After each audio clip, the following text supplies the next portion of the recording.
The Grand Convocation Chamber stood at the heart of Nexus Prime, a world that had served as the seat of galactic power for 12 million cycles, and within its crystal walls, 17 elder species gathered to govern 10,000 star systems with voices that echoed through psionic translators and laws that have been carved into the very foundation of civilization itself. High Arbiter Velkarth of the Sundari sat upon his crystalline throne, his ancient eyes scanning the chamber with the patience of one who had witnessed empires rise and fall. And beside him sat representatives from races so old that they had forgotten more history than most species would ever create. The Karathi with their silicon bodies that hummed with electromagnetic thought.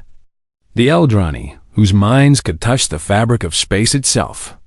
The Moldari, whose warships had kept peace for countless generations. And 14 other species whose names commanded respect across every corner of the galaxy. These were the rulers of all known space, and they believed themselves to be eternal. And then there were the humans. Humanity had joined the Galactic Council only 300 cycles ago, which was nothing more than a single breath in the long life of galactic civilization, and from the very first day, they had proven themselves to be troublesome children who refused to learn their place. They asked too many questions during council sessions, challenged traditions that had stood for millions of cycles, and built ships at a rate that made the elder races uncomfortable. And no matter how many times they were told to slow down and learn patience, they simply smiled and continued doing exactly what they wanted. Ambassador Yelthira of the Veluxi Communion remembered them well, especially a human diplomat named Elena Vesquez, who had served as an attach in the early days. And Elena had been everything the council found frustrating about humanity: curious, loud, always laughing, and completely unwilling to accept that some questions should not be asked. Why do you write poetry about stars that died before your species existed? Elena had once asked Yelthira, her strange human eyes bright with genuine interest. Yelthira had tried to explain that some things were sacred and beyond explanation. But Elena had simply smiled and said that humans believed nothing was beyond understanding if you looked hard enough. And at the time, Yelthira had found this attitude both charming and deeply naive. The elder races tolerated humanity the way ancient trees tolerate the wind, with quiet patience and the certainty that this too would pass. And eventually, these noisy children would learn to be silent and respectful like everyone else. But then something strange happened. One cycle, the human ambassador did not attend the council session, and no message was sent to explain the absence, which was unusual but not alarming. And the council simply continued with their business as they always had. 2 cycles passed, then 5, then 10, and still no word came from humanity. And when the Karathi attempted to contact human communication relays, they found only silence where there had once been constant chatter. Perhaps they are having internal difficulties, suggested Admiral Catherine of the Moldari hegemony, her forearms folded in unconcern. And the council agreed that this was probably the case, and that humans would surely return to their senses soon enough. But they did not return. Scout ships were sent to human colonies, and what they found made no sense at all. Because the cities were empty, not destroyed, not damaged. Simply abandoned, as if every single human had packed their belongings and left in perfect coordination. Billions of humans had vanished from dozens of worlds, and they had left behind only hollow buildings and silent streets and a single message that had been etched into the walls of every government building on every human planet. "We go to face what comes," the message read. And below those words was a simple instruction: do not follow. High Arbiter Velkarth called an emergency session to discuss this development. And for 30 cycles, the council debated what this could possibly mean. And opinions varied wildly from one species to another. The Karathi believed it was some kind of religious event. a pilgrimage that humans had kept secret from the rest of the galaxy. And they suggested simply waiting for humanity to return when their spiritual journey was complete. The Eldrani probed the abandoned worlds with their psionic abilities and found only echoes of purpose and determination. No fear and no regret. Just a quiet certainty that made no sense without context. The Muldery suspected military action of some kind. Perhaps a secret war against an enemy humanity had never revealed. And they proposed sending a battle fleet to investigate. But this suggestion was voted down as unnecessarily aggressive. And through it all, High Arbiter Velkareth sat upon his throne with growing irritation, because he had never liked the humans and their constant noise. And now, even in their absence, they were causing disruption. Enough of this, he finally declared, his ancient voice silencing the chamber, and every eye turned to him as he rose from his seat with the weight of 12 million cycles of authority behind his words. The humans have chosen to leave without explanation, and they have asked us not to follow. And I see no reason why we should waste any more time discussing the actions of children who lack the courtesy to explain themselves. He looked around the chamber, daring anyone to disagree. I propose that we accept their departure as final, remove their seat from this council, and strike their name from all treaties and records. Because a species that abandons its responsibilities does not deserve to be remembered as members of galactic civilization. The vote was called, and one by one, the 17 elder species agreed. Because it was easier to forget the humans than to try to understand them, and within a single session, 300 cycles of human membership were erased as if they had never existed. Ambassador Yelthira hesitated before casting her vote, remembering Elena's bright eyes and curious questions.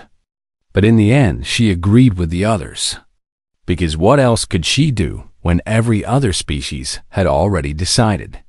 The humans were gone, and the galaxy would move on without them. And so it did, for exactly 100 cycles, during which the elder races continued their ancient traditions and forgot about the strange, young species that had troubled them so briefly.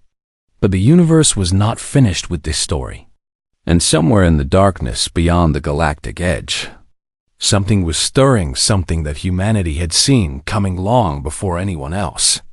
Something that would soon teach the elder races a terrible lesson about the cost of refusing to listen.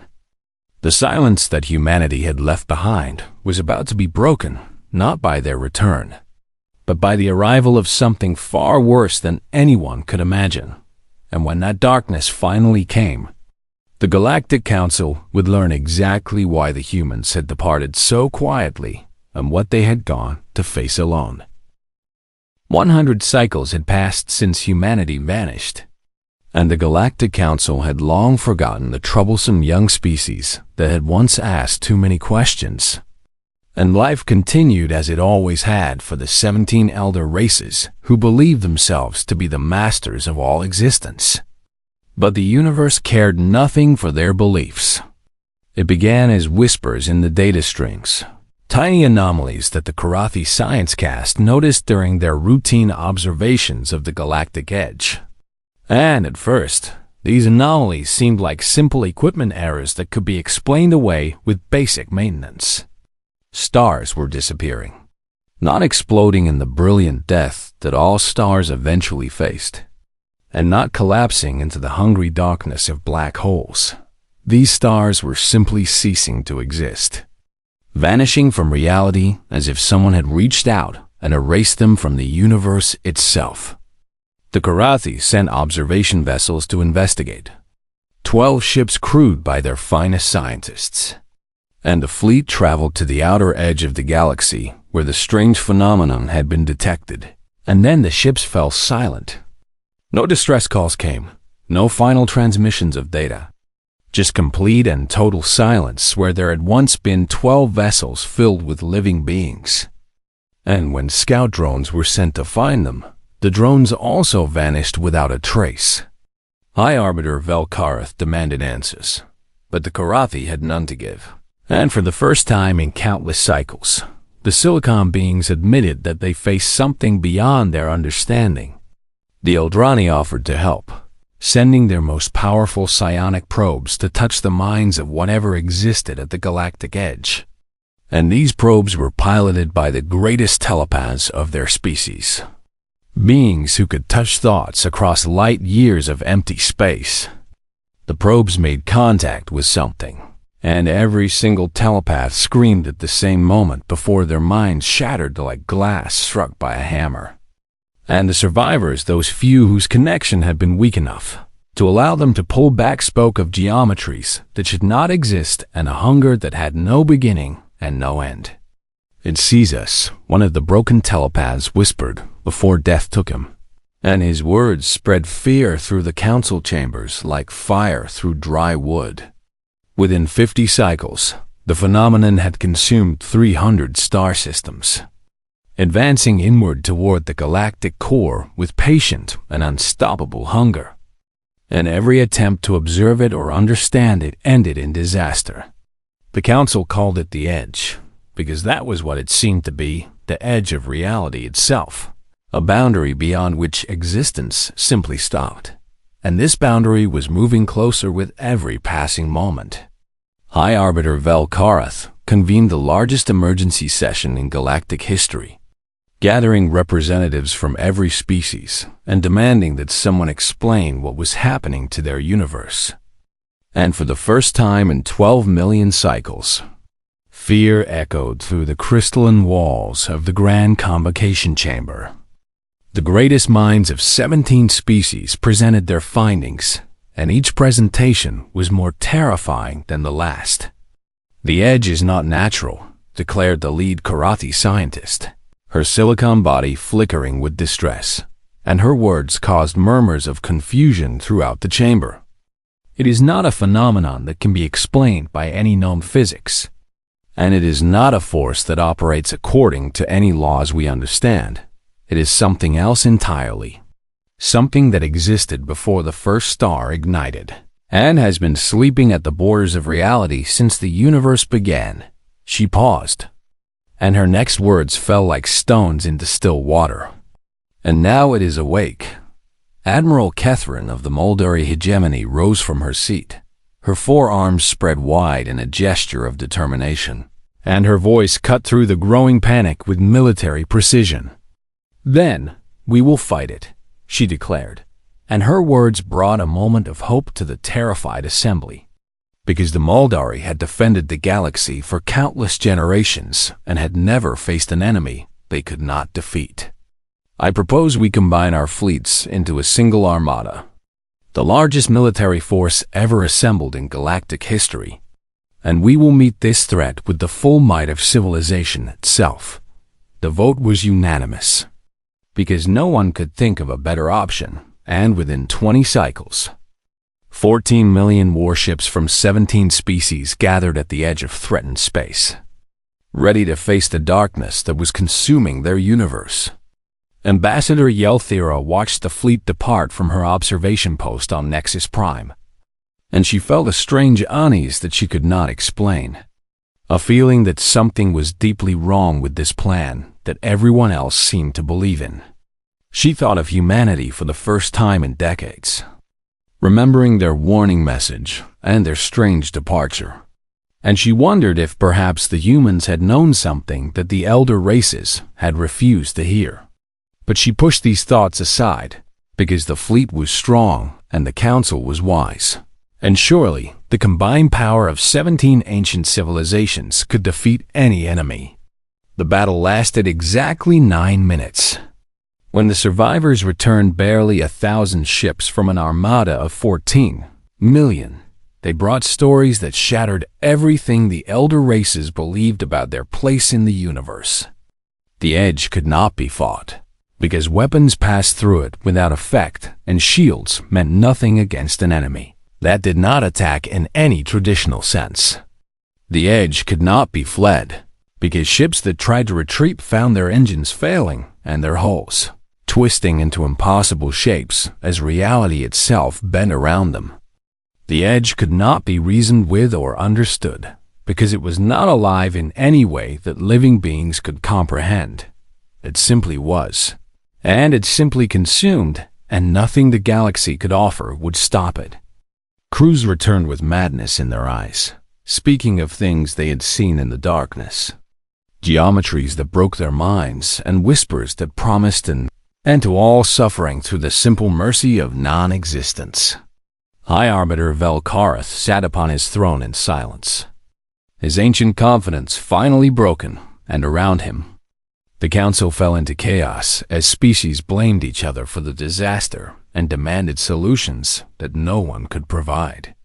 "What do we do?" someone cried out, and the question echoed through the chamber without answer. And in that moment of despair, Ambassador Yelthira rose from her seat, her 4 eyes fixed on the High Arbiter, and she spoke words that no one wanted to hear. "We search for the humans," she said, and her voice cut through the chaos like a blade, and suddenly the chamber was silent as every eye turned to her in shock. They knew this was coming. That is why they left. That is what their message meant. And if anyone understands how to fight this darkness, it will be them. High Arbiter Velkareth stared at her with something that might have been shame. "We erase them from our records," he said quietly, and his voice carried the weight of a terrible mistake finally acknowledged. Yelthira nodded, feeling the hope and the horror of this moment in equal measure.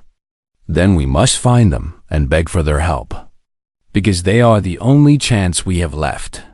The council voted once more, and this time the decision was driven not by wisdom but by desperation. And Ambassador Yelthira was chosen to lead an expedition into the unknown to find the species that the galaxy had dismissed and forgotten. She would follow the trail that humanity had left behind, and she would discover truths that would change everything the elder races believed about courage and sacrifice, and what it truly meant to face the darkness.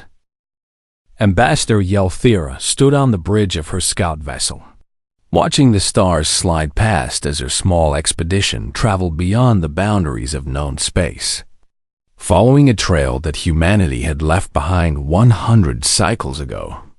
3 ships had been assigned to her mission, small, fast vessels crewed by volunteers from species who still remembered what the humans had been like before they vanished. And each crew member understood that they might never return from this journey into the unknown. The trail was cold, but not invisible, because humanity had left markers along their path. Beacons that pulsed with simple signals, guiding anyone who might follow. And each beacon carried the same message that had been carved into the walls of their abandoned worlds. "We go to face what comes. Do not follow." But Yelthira had no choice except to follow, because the edge was consuming everything, and the council had no other hope.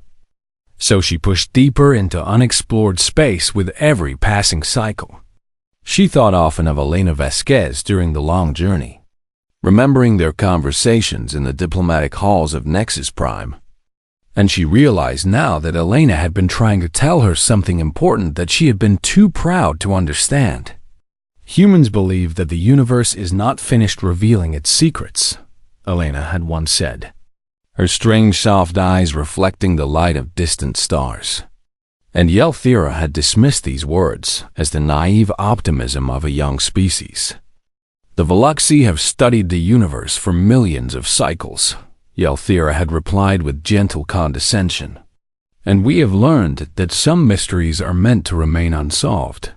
Elena had smiled in that strange way. Humans did when they disagreed, but did not want to argue.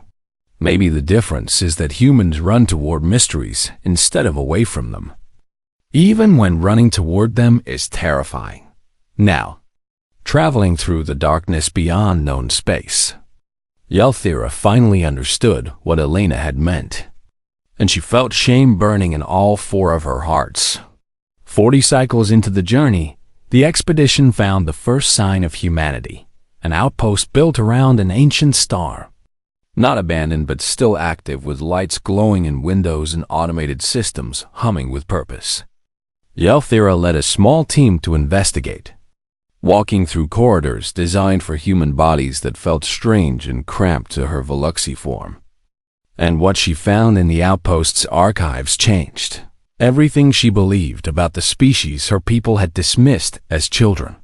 The records stretched back over 400 cycles, to a time before humanity had even achieved faster-than-light travel, and they told a story that made Yelthira want to weep with shame and wonder. Human scientists had detected the edge approaching long before they joined the Galactic Council, using instruments that the elder races had considered too primitive to produce meaningful results. And they had calculated its trajectory with terrible precision. The edge would reach the galaxy in 400 cycles. They had determined, and when it arrived, nothing would survive unless someone found a way to stop it or slow it down. Humanity had tried to warn the Council. The archives contained 17 formal petitions, each one presenting data and projections and desperate pleas for the elder races to listen, and each petition had been rejected with the same dismissive words. Human hysteria, the first rejection read, and Yelthira recognized the signature of a Karathi science minister who had died centuries ago.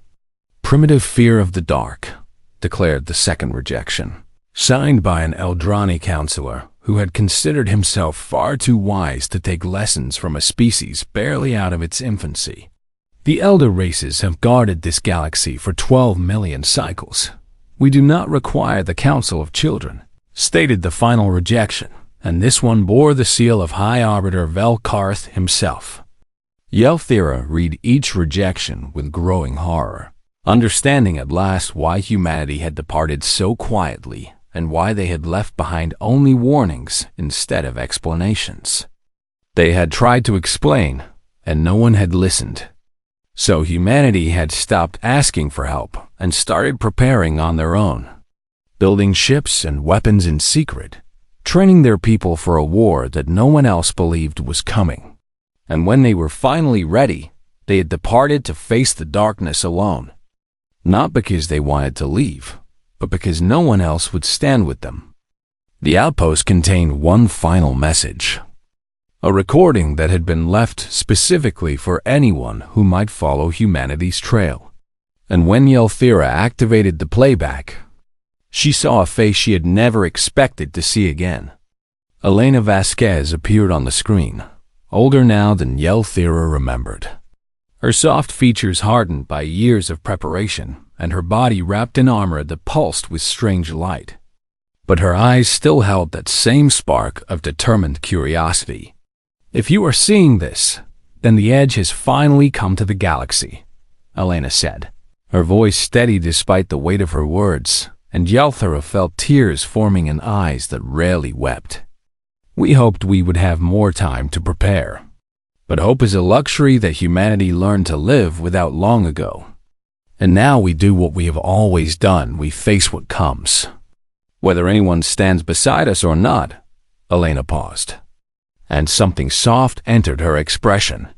"Follow our signal to the coordinates below, and come ready to fight, not for yourselves, not for your pride, but for everything that has ever existed and everything that might exist.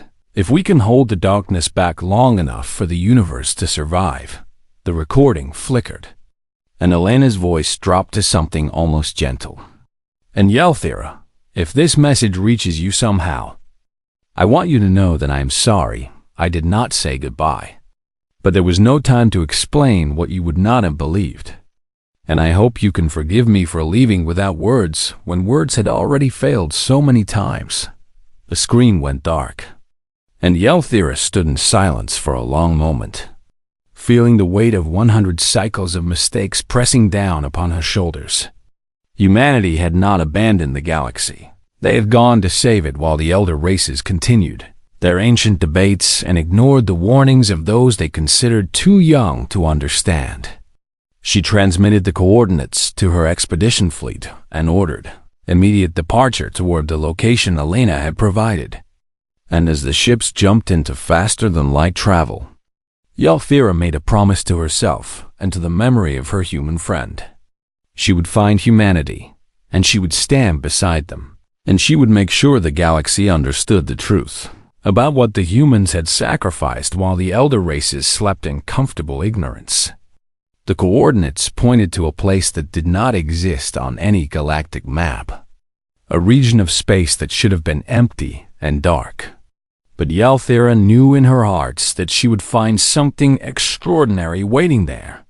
Humanity had gone to war against the impossible, and now the galaxy would finally learn what it truly meant to be brave. What Ambassador Yalthira found at the coordinates defied everything she had ever believed possible. And as her small expedition emerged from faster-than-light travel, she could only stare in wonder at the structure that stretched across the darkness before her. Humanity had not fled, they had built. Across 12 light-years of space that should have already been consumed by the edge, a massive construction sprawled like a wall against the void. A lattice of interconnected stations and weapon platforms and strange devices that pulsed with energy, unlike anything Yalthira had ever seen. Billions of lights twinkled across this impossible structure, each one representing a human life dedicated to holding back the darkness. And ships moved between the stations in constant motion, like blood flowing through the veins of some enormous living thing. The humans called it the threshold, and it was the only thing standing between the edge and everything that existed. Yalthira's communication systems crackled with an incoming transmission, and a human voice spoke words that carried both exhaustion and unshakable determination. Unknown vessels, identify yourselves and state your purpose. This is Threshold Command, and we do not have time for confusion or delay. Yalthira transmitted her identification codes and her mission authorization from the Galactic Council. And for a long moment there was only silence on the other end of the communication channel. Then the voice returned, softer now, and touched with something that might have been wonder. Luxon Diplomatic Vessel, you are cleared for docking at Station Prime. Admiral Chun will meet you personally. And we hope you have brought good news because we could certainly use some. The expedition ships were guided through the threshold's defensive perimeter, past weapons platforms that bristled with technology Yalthira did not recognize, and past patrol vessels whose crews watched the newcomers with eyes that had seen too much darkness. Station Prime was a massive hub at the center of the threshold, and when Yalthira stepped off her ship into the docking bay, she found herself facing a tall human male whose face bore scars that spoke of countless battles. Admiral Marcus Chun was the great-grandson of the original Exodus commanders, born on the threshold and raised with a single purpose, and his eyes held the weight of 100 cycles of endless war. You came, he said simply, and his voice carried neither accusation nor celebration, just a quiet acknowledgement of an impossible thing. We came to beg for salvation, Yalthira admitted, because honesty seemed like the only appropriate response to what she was witnessing. Admiral Chun nodded slowly, and something almost like a smile touched his tired face. We cannot give you salvation. We can barely hold what we have. And every day brings new losses that we cannot afford and cannot prevent. But we can give you time, because that is what we have always been doing. Buying time and hoping that someday someone would listen. He led her through the station, showing her the reality of humanity's war against the impossible. And with every step, Yalthira felt her shame growing deeper. Generation after generation of humans had been born on the threshold.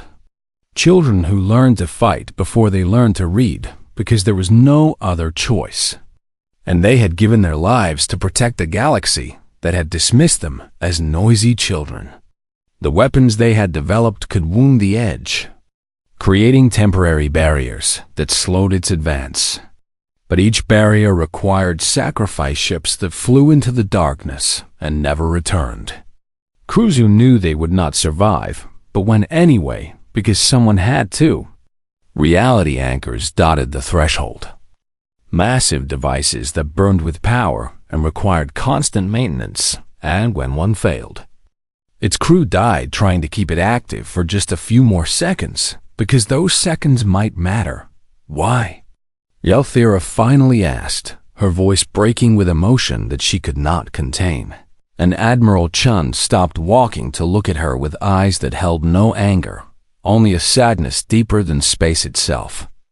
Why do you continue to protect a galaxy that ignored your warnings, erased your existence, and called you children? Why did you not simply let us face the consequences of our arrogance alone? Admiral Chun was silent for a long moment, his gaze distant as if seeing something far beyond the walls of the station. Because someone had to, he finally said, and his words were simple but carried the weight of everything humanity had become in their long war against the void. And because we hoped that someday, even if it took 100 cycles or 1,000, someone would finally come to stand beside us. He looked at Yelthira with something that might have been hope. You are here now. That means our hope was not wasted. He took her to the observation deck, where massive windows looked out at the edge itself. And Yelthira saw the enemy for the first time with her own eyes. It was not darkness. Darkness was simply the absence of light. Something passive and empty, but the edge was active and hungry. A wall of wrongness that seemed to reach toward the threshold with terrible patience. Even from this distance, Yelthira could feel it pulling at her thoughts, whispering promises of peace through oblivion. And she understood why the crews of the Galactic Fleet had returned with madness in their eyes. We have held it for 100 cycles, Admiral Chun said quietly, his voice cutting through the whispers. And Yelthira turned to see him standing beside an older woman, whose white hair and unbowed posture spoke of a lifetime of command. General Elena Vasquez looked at her old friend with eyes that held tears she refused to let fall. Hello, Yelthira, it has been a very long time. Yelthira could not speak, could only reach out with trembling hands to touch Elena's face and confirm that she was real, that this moment was happening, that humanity had truly survived and fought alone for a century without complaint or bitterness. You came, Elena said, echoing Admiral Chun's words from earlier, and this time the words carried decades of loneliness and hope finally fulfilled. I'm sorry we did not come sooner, Yelthira whispered, and her voice broke with the weight of her apology, knowing that words could never be enough. Elena smiled, that same strange human smile that Yelthira remembered from so long ago. You came. That is what matters, not when or why, but simply that you are here now. Admiral Chun stepped forward, his expression shifting to one of grim determination. The galaxy needs to know the truth about what we face here, and they need to decide whether they will stand with us or continue to pretend that this is not their fight. Will you carry our message back to the Council, Ambassador Yelthira?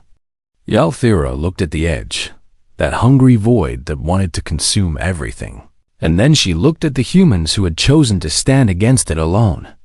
I will do more than carry your message, she declared, and her voice grew strong with purpose. I will make them understand what you have sacrificed, and I will bring them here to fight beside you, because no one should face the darkness alone.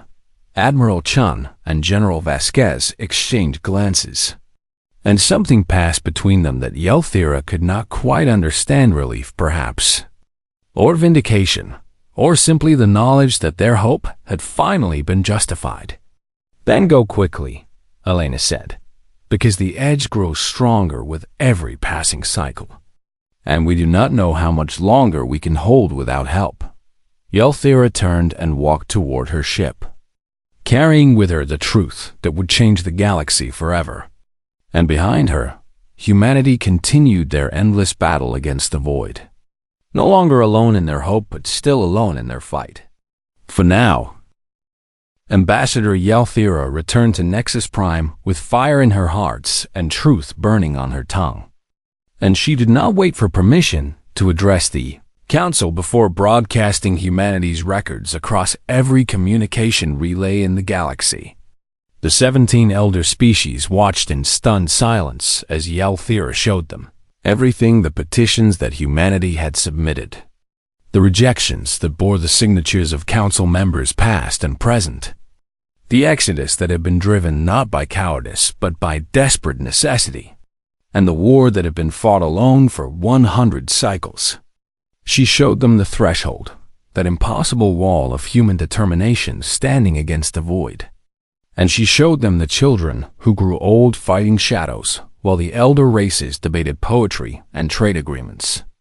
She showed them Elena Vasquez in her battle armor, her face marked by years of war and loss, speaking words of hope to a galaxy that had abandoned her people.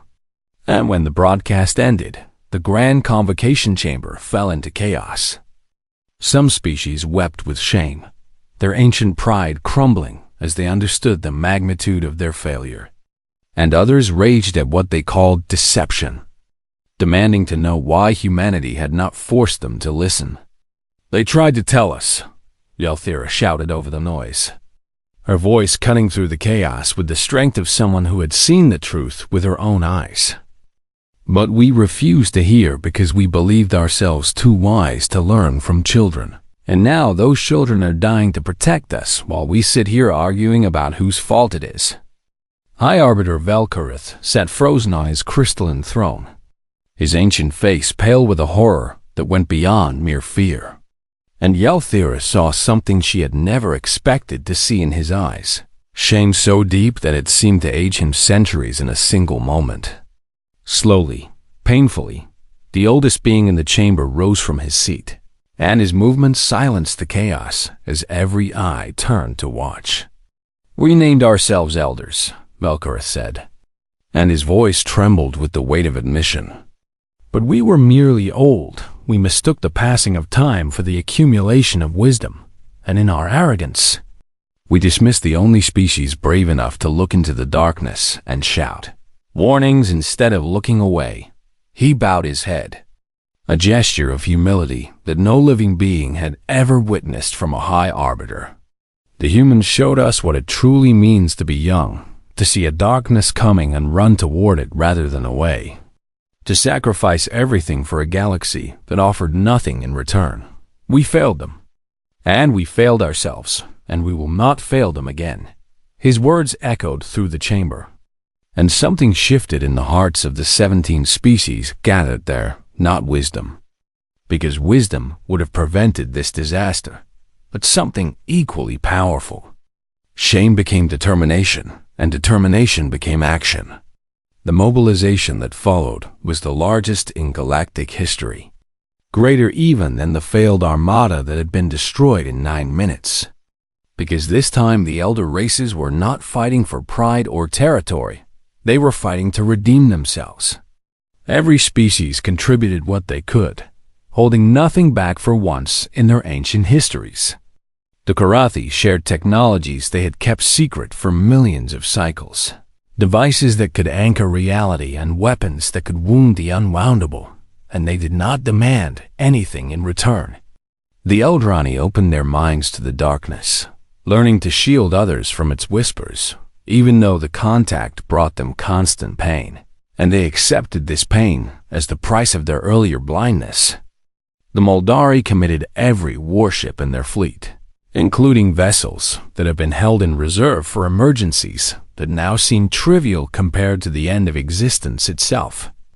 Ancient feuds that had lasted millennia were set aside without negotiation, because what did old grudges matter when nothing would exist to remember them?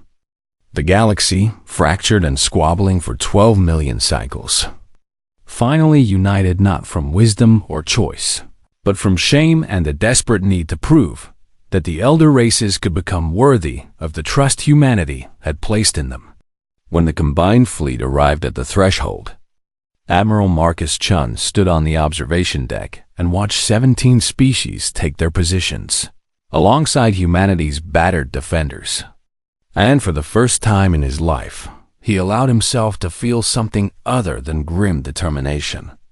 Ships of crystal and bone and living metal and hard steel flew together toward the darkness, their crews ready to fight and die beside the humans who had held the line alone for so long. General Elena Vasquez joined Admiral Chun at the observation window. her white hair catching the light of weapons powering up across the threshold. And she watched the galactic fleet spread out like a blanket of stars against the void. "They came," she said quietly, and her voice held wonder that she had not allowed herself to feel for decades. "They came late," Chum replied, his scarred face unreadable. Elena turned to look at him with eyes that held too many memories of loss and sacrifice. They came, and for the first time in 100 cycles, humanity did not fight alone. The battle that followed was not a victory. The Edge could not be defeated in a single engagement, and perhaps it could never be truly defeated at all, but it was a turning point that changed everything. The combined fleet held the line, learning from human experience and adapting their ancient technologies to the strange requirements of fighting unreality. And when ships were lost, they were replaced by reinforcements that kept coming from a galaxy finally united in purpose. The threshold expanded. New stations and weapons platforms built with materials and knowledge from 17 species. And the barrier against the void grew stronger with every passing cycle. Humans fought beside Karathi and Aldrani and Moldari, sharing techniques that had been written in the blood of generations. And the elder races learned humility from those they had once dismissed as children. The war was not won that day, and it would not be won for many cycles more, because the Edge was old beyond comprehension and patient beyond measure. But the inevitability of defeat became simply a war that could be fought and perhaps someday ended.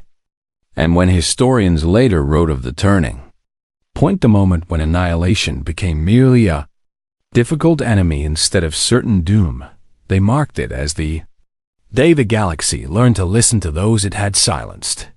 The humans, they noted with some amazement, never once said, "We told you so." They were too busy fighting beside their new allies to waste time on such small words. And perhaps that was the greatest lesson of all, that true strength was not about being right, but about continuing to hope, even when hope seemed foolish. 10,000 cycles after the galactic fleet arrived at the threshold, a monument was built at the heart of Nexus Prime, a simple stone bearing the names of every human who had died holding the line before the elder races finally came to stand beside them. The list of names stretched across walls and floors and ceilings. Millions upon millions of beings who had given everything to protect a galaxy that had not deserved their sacrifice. And visitors came from every corner of civilized space to stand before those names in silent gratitude. Below the names, a single inscription was carved in every language of the 17 species and in the human tongue that had spoken. Warnings no one would hear. They heard the silence coming. They shouted warnings into the void, and when no one listened, they went to hold the dark at bay alone, never with anger, only with hope that someday others would stand beside them. The Council's new first law, ratified unanimously by species that had once been too proud to take advice from anyone, reads simply, when the youngest voice speaks of danger, the eldest shall listen first. Humanity's seat in the Grand Convocation chamber was restored with ceremonies that lasted for cycles, and representatives from every species came to apologize and offer thanks that could never be adequate. But the humans did not ask for their seat back. They had never wanted recognition or gratitude. They had only wanted someone to stand beside them in the darkness. And now they had that, and everything else was just noise. General Elena Vasquez, now ancient beyond any natural human lifespan thanks to the technologies the galaxy had shared, stood one final time on the observation deck of the threshold and looked out at the Edge that still hungered but no longer advanced. Ambassador Yelthira stood beside her, their friendship renewed across the gulf of centuries and war. And together they watched ships from 17 species patrolling the barrier that humanity had built alone. Was it worth it? Yelthira asked quietly, knowing that the question was impossible to answer, but needing to ask it anyway. Elena was silent for a long moment, her eyes seeing all the friends she had lost and all the generations that had been born and died in the shadow of the void. "They came," she finally said, and her voice was soft but carried the weight of everything humanity had endured and everything they had hoped for. Yelthira nodded, understanding at last what those two simple words meant to a species that had waited alone in the darkness for 100 years. The edge still existed, and the war continued, but humanity no longer fought alone. And that made everything worth it.